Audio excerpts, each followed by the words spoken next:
So as we know, millions of Americans lost their job during the pandemic, but something else happened too. Millions more actually left voluntarily. Yeah, a lot of us know people like this in our lives, right? And it has been called the Great Resignation.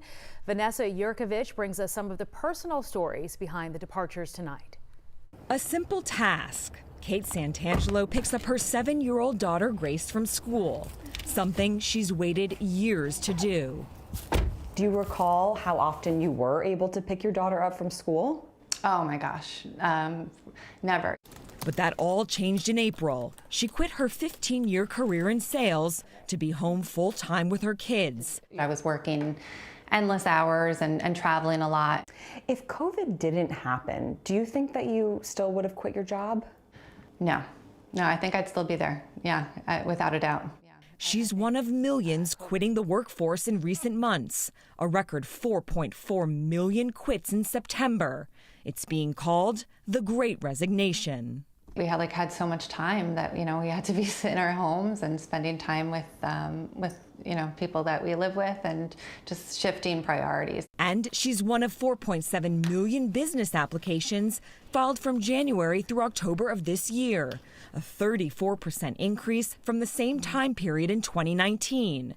She founded Monmouth Moms, a resource guide for parents. It allows me to take off if I need to bring, my kids to the doctor or, offer more flexibility in terms of when I can even schedule appointments for them. It's not just moms leaving the workforce. Americans are retiring in greater numbers, too. What am I looking at behind you guys right now?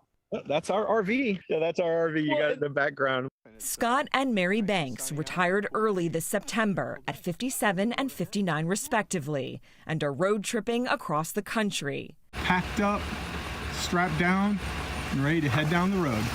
Scott quit his finance job. Mary left real estate. I said, what would you think if we did it now instead of waiting 3 more years? And I'm like, I pushed all my chips in. I'm all in.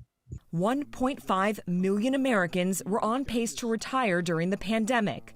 Instead, that number more than doubled to 3.6 million. And it was just that thought of, gosh, wouldn't it be just a tragedy if we spent all this time working for our retirement and then right near the finish line, you catch a horrible disease and die and never get to enjoy your retirement. So they capitalized on the hot housing market, sold their home, and hit the road. How is life on the road compared to the jobs that you left behind? Gosh, I wish I could say it was tough, but no, it's great. I do not miss at all working right now. Listen, as long as they're happy, and clearly they are, the industry suffering the most from the voluntary resignations. We have education, transportation, leisure, and hospitality.